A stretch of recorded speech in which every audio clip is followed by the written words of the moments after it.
అనగనగా ఒక ప్రతి గ్రామంలో ఉండే మనోడి గాథ. ప్రతిరోజూ ఉదయమే క్లాప్మిత్ర విజిల్తో లేచే మనోడు తడిచెత్త, పొడిచెత్త విడివిడిగా ఇస్తాడు. శుభ్రత విషయంలో మాత్రం పక్కా. కరెంటు బిల్లొచ్చిందంటే ఒక్క నిమిషం కూడా ఆలస్యం కాదు, లేకపోతే కరెంటు కట్టవుతుందనే భయం కదా. మొబైల్ రీఛార్జ్ అయిపోతే కాల్స్ ఆగిపోతాయి, అందుకే వెంటనే చెల్లింపు. కానీ హౌస్ ట్యాక్స్, వాటర్ ట్యాక్స్ విషయానికొచ్చేసరికి తర్వాత చూద్దామంటాడు.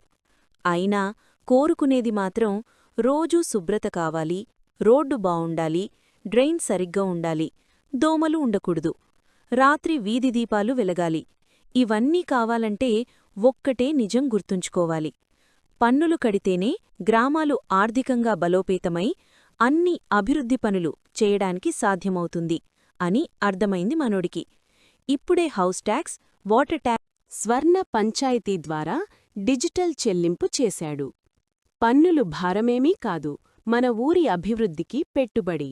ఈరోజే పన్నులు కట్టండి, శుభ్రమైన గ్రామానికి భాగస్వాములవ్వండి.